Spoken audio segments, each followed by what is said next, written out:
အားလုံးပဲမင်္ဂလာပါခင်ဗျာကျွန်တော်အခုပြောပြပေးတော့မှာကတော့ OneXBet မှာ payment အစုံနဲ့ငွေသွင်းနည်းကိုပြောပြပေးတော့မှာပဲဖြစ်ပါတယ်ခင်ဗျာဒီဗီဒီယိုကမိတ်ဆွေတို့အတွက်အတုံးဝင်နေဆိုရင်ဗီဒီယိုကို like လုပ်ပြီးတော့ channel ကို subscribe ပြုလုပ်ပြီးတော့ကြပါအောင်ခင်ဗျာ OneXBet account ဖွင့်ဆော့ကစား channel မိတ်ဆွေများအတွက်ကတော့ဒီဗီဒီယိုရဲ့ description မှာ OneXBet account ဖွင့်နေဗီဒီယို link ကိုထည့်ထားပေးမှာဖြစ်လို့ description link ကနေဝင်ရောက်လေ့လာပြီးတော့ OneXBet account ဖွင့်ဆော့ကစားလို့ရပါတယ်ခင်ဗျာ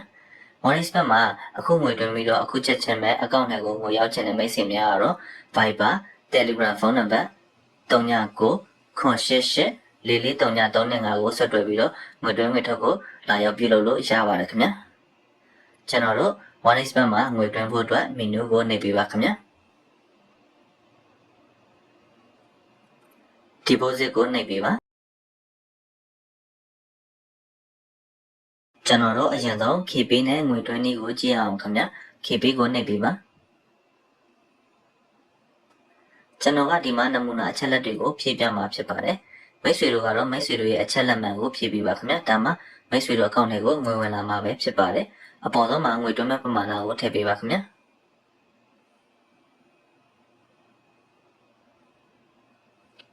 တင် KP ဖုန်းနံပါတ်ဆိုတဲ့နေရာမှာမိတ်ဆွေတို့ရဲ့ KP ဖုန်းနံပါတ်ကိုမှန်ကန်စွာထည့်ပေးပါခင်ဗျာကျွန်တော်ကနမူနာဖုန်းနံပါတ်တစ်ခုကိုထည့်ပြပါမယ်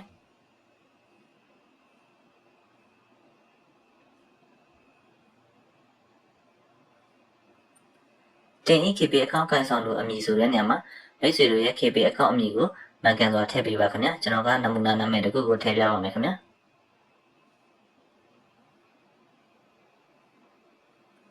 ကျွန်တော်တို့ငွေသွင်းတဲ့ပမာဏ KP ဖုန်းနံပါတ် KP အမည်ကိုထည့်ပြီးတော့ရင်တော့အပေါ်မှာ active ဖြစ်နေတဲ့ agent ဖုန်းနံပါတ်ရှိပါတယ်ခင်ဗျာ copy ယူလို့ရတာလေးရှိပါတယ် copy ယူပြီးတော့မိတ်ဆွေတို့ရဲ့ KP ထဲမှာအရင်ဆုံးငွေတော့လွှဲပေးပါခင်ဗျာငွေလွှဲပြီးရင် KP ရဲ့ transaction history မှာ KPZ လောက်ဆောင်မှုအမှတ်အလုံး20ဆိုတာရှိပါလိမ့်မယ်ခင်ဗျာအဲ့ဒါကိုဒီ20 digit ဆိုတဲ့နေရာမှာ KPZ လောက်ဆောင်မှုအမှတ်အလုံး20လုံးကိုမှတ်ကန်စွာပြန်လာထည့်ပေးဖို့လိုအပ်ပါတယ်ခင်ဗျာ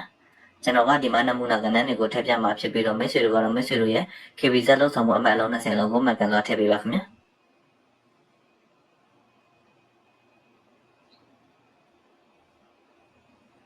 ကျွန်တော်တို့ငွေသွင်းတဲ့ပမာဏ KP ဖုန်းနံပါတ် KP အမည် KPZ လောက်ဆောင်မှုအမှတ်အလုံး20လုံးကိုထည့်ပြီးတော့ရင်တော့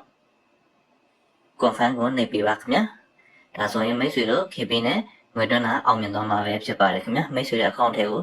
နိုင်ဝက်အတွင်းငွေဝင်လာပါလိမ့်မယ်ခင်ဗျာအကယ်လို့ဒီငွေသွင်းနည်းကရှုပ်တယ်အခုငွေသွင်းပြီးတော့အခုချက်ချင်းပဲ account ထဲကိုငွေရောက်ချင်တယ်ငွေကို9000မဟုတ်ဘဲနဲ့9000အောက်ငွေသွင်းချင်တယ်ဆိုရင်တော့ကျွန်တော်တို့ Viber Telegram ဖုန်းနံပါတ်3998844335ကိုဆက်တွဲပြီးတော့ငွေသွင်းငွေထုတ်လာရောက်ပြုလုပ်လို့ရပါတယ်ခင်ဗျာကျွန်တော်တို့ weight နဲ့ငွေသွင်းနည်းကိုဆက်ပြီးတော့ကြည့်အောင်ခင်ဗျာ weight ကိုနှိပ်ပေးပါကျွန်တော်ကဒီမှာလဲနမူနာအချက်လက်တွေကိုဖြည့်ပြမှာဖြစ်ပြီးတော့မိတ်ဆွေတို့ကတော့မိတ်ဆွေတို့ရဲ့အချက်လက်မှန်ကိုဖြည့်ပေးပါခင်ဗျာဒါမှမိတ်ဆွေတို့အကောင့်ထဲကိုငွေဝင်လာမှာပဲဖြစ်ပါတယ်အပေါ်ဆုံးမှာငွေသွင်းမဲ့ပမာဏကိုထည့်ပေးပါခင်ဗျာ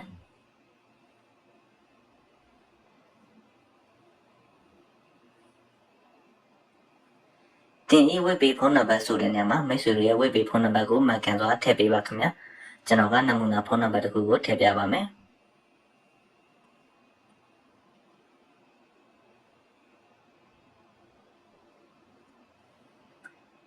တင်ဤ web page အကောင့်ကိုင်ဆောင်လို့အမည်ဆိုတဲ့နေရာမှာမိတ်ဆွေတို့ရဲ့ web အကောင့်အမည်ကိုမှန်ကန်စွာထည့်ပေးရမှာဖြစ်ပါတယ်ကျွန်တော်ကနမူနာနာမည်တစ်ခုကိုထည့်ပြပါမယ်ခင်ဗျာကျွန်တော်တို့ငွေသွင်းတဲ့ပမာဏweight ဖုန်းနံပါတ် weight အမည်ကိုထည့်ပြီးတော့ရင်တော့အပေါ်မှာ active ဖြစ်နေတဲ့ agent ဖုန်းနံပါတ်ရှိပါတယ်ခင်ဗျာ copy ယူလို့ရတာလေးရှိပါတယ် copy ယူပြီးတော့ weight ထဲမှာအရင်ဆုံးငွေတော့လွှဲပေးပါခင်ဗျာငွေလွှဲပြီးရင် weight ရဲ့ transaction history မှာ weight လုပ်ငန်းစဉ်အမှတ်ဆိုတာရှိပါလိမ့်မယ်အဲ့ဒါကိုဒီ6 to 10 digit ဆိုတဲ့နေရာမှာအားလုံးမှတ်ကန်တော့ပြန်လာဖြည့်ပေးရမှာပဲဖြစ်ပါတယ်ကျွန်တော်ကဒီမှာနမူနာကဏ္ဍတွေကိုဖြည့်ပြမှာဖြစ်ပြီးတော့မိတ်ဆွေတို့ကတော့မိတ်ဆွေတို့ရဲ့ weight လုပ်ငန်းစဉ်အမှတ်အားလုံးကိုမှတ်ကန်တော့ပြန်ဖြည့်ပေးရမှာဖြစ်ပါတယ်ခင်ဗျာ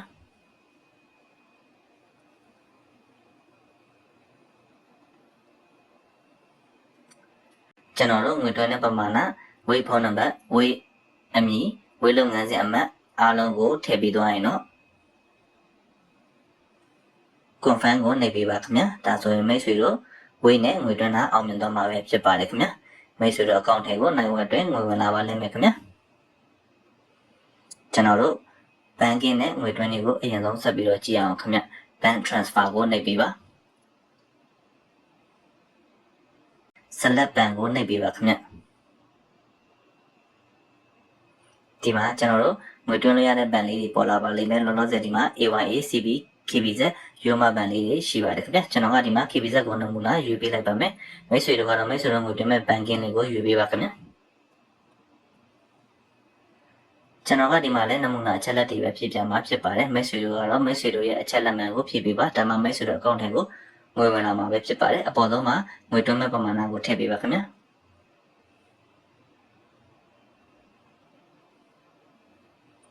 တင် e-bank account number ဆိုတဲ့နေရာမှာမိတ်ဆွေတို့ရဲ့ KBZ bank account number ကိုမှန်ကန်စွာထည့်ပေးပါခင်ဗျကျွန်တော်ကနမူနာကဏ္ဍနေထည့်ပြမှာဖြစ်ပါတယ်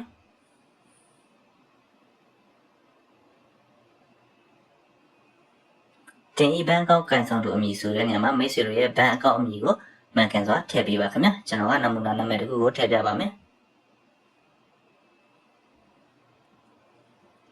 ကျွန်တော်တို့ငွေတွင်းတဲ့ပမာဏ bank account number bank account အမည်ကိုထည့်ပြီးတော့ရင်တော့အပေါ်မှာ active ဖြစ်နေတဲ့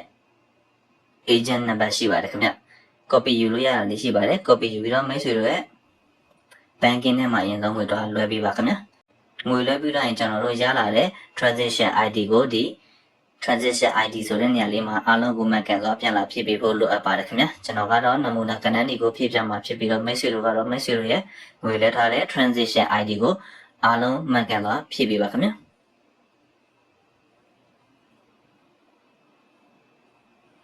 ကျွန်တော်တို့ငွေတွင်းတဲ့ပမာဏ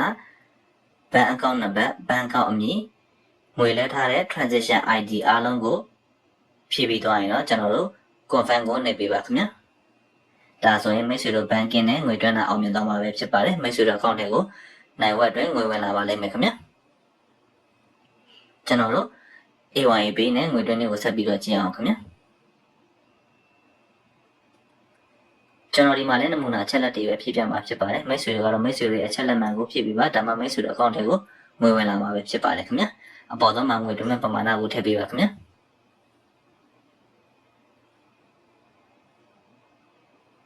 AYB ဖုန်းနံပါတ်ဆိုတဲ့နေရာမှာမိတ်ဆွေရဲ့ AYB ဖုန်းနံပါတ်ကိုမှတ်ကန်စွာထည့်ပေးပါခင်ဗျာကျွန်တော်ကနမူနာဖုန်းနံပါတ်ကိုထည့်ပြပါမယ်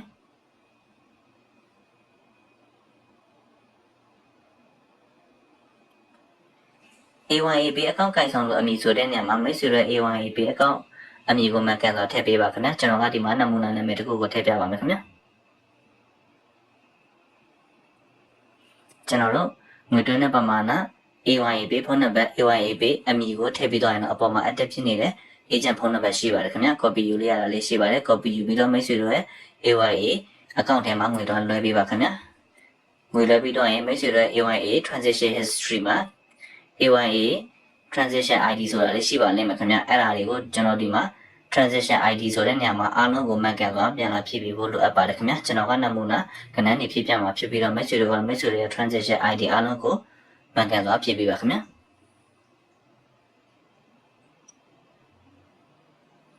ကျွန်တော်တို့ငွေတွင်းတဲ့ပမာဏ AYB ဖုန်းနံပါတ် AYB အမည် transaction ID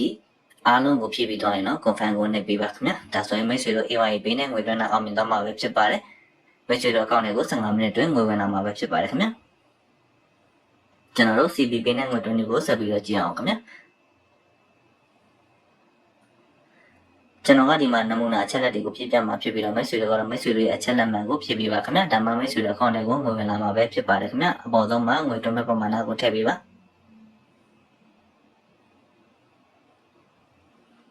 တင် CBP ဖုန်းနံပါတ်ဆိုတဲ့နေရာမှာမိတ်ဆွေတို့ရဲ့ CBP ဖုန်းနံပါတ်ကိုမှတ်ကန်စွာထည့်ပေးပါကျွန်တော်ကနမူနာဖုန်းနံပါတ်ကိုထည့်ပြပါမယ်ခင်ဗျာ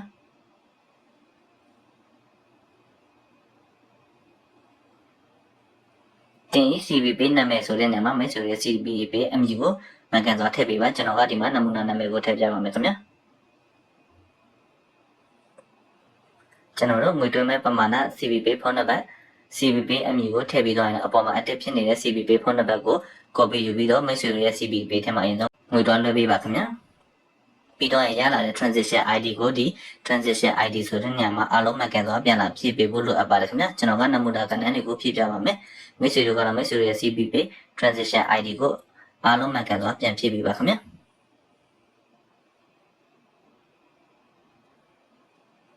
ကျွန်တော်တို့ငွေတွင်းတဲ့ပမာဏ CBP ဖုန်းနံပါတ် CBP အမည် transaction ID အားလုံးကိုဖြည့်ပြီးတော့ရင်တော့ confirm ကိုနေပြီးပါခင်ဗျာဒါဆိုရင်မိတ်ဆွေတို့ CBP နဲ့ငွေတွင်းတာအောင်မြင်သွားမှာပဲဖြစ်ပါတယ်မိတ်ဆွေတို့ account ထဲကိုနိုင်ဝက်တွင်းငွေဝင်လာမှာပဲဖြစ်ပါတယ်ခင်ဗျာကျွန်တော်တို့အခြားတော့ 1pay mytepay UAB pay A+ wallet အစရှိတဲ့ payment တွေလည်းဒီလိုပဲငွေတွင်းရမှာဖြစ်ပါတယ်ခင်ဗျာ1pay ဆိုရင်ငွေတွင်းမဲ့ပမာဏကိုထည့်မယ် 1pay ဖုန်းနံပါတ်ထည့်မယ် 1pay account အမည်ကိုထည့်မယ်ပြီးရင်ကျွန်တော်တို့အပေါ်မှာ active ဖြစ်နေတဲ့ agent ဖုန်းနံပါတ်ကို copy ယူပြီး 1pay ထဲမှာငွေတော့လဲမယ်ပြီးတော့ရလာတဲ့ကျွန်တော်တို့ transaction history ကကျွန်တော်တို့လုပ်ငန်းစဉ်အမှတ်ကိုဒီ15 digit ဆိုတဲ့နေရာမှာအားလုံးကိုပြန်လာဖြည့်ပေးမယ်ပြီးတော့ကျွန်တော်တို့ confirm ကိုလိုက်တာနဲ့ 1pay နဲ့ငွေတွင်းတာအောင်မြင်သွားမှာပဲဖြစ်ပါတယ်ခင်ဗျာ mytepay လည်းဒီလိုပါပဲခင်ဗျာကျွန်တော်တို့ငွေတွင်းမဲ့ပမာဏထည့်မယ် mytepay ဖုန်းနံပါတ်ထည့်မယ် mytepay အမည်ထည့်မယ်ပြီးတော့ကျွန်တော်အပေါ်မှာ active ဖြစ်နေတဲ့ agent ဖုန်းနံပါတ်ကို copy ယူပြီးတော့ mytepay ထဲမှာငွေတော့လဲပါမယ်ပြီးရင်ရလာတဲ့ transaction ID ကိုအားလုံးကိုမှတ်ကန်စွာဖြည့်ပေးမယ်ပြီးတော့ confirm ကိုနှိပ်လိုက်တာနဲ့ကျွန်တော်တို့ mytepay နဲ့ငွေတွင်းတာအောင်မြင်သွားမှာပဲဖြစ်ပါတယ်ခင်ဗျာအခြားတော့ငွေတွင်းနည်းလည်းဒီလိုပဲဖြစ်ပါတယ်ခင်ဗျာကျွန်တော်တို့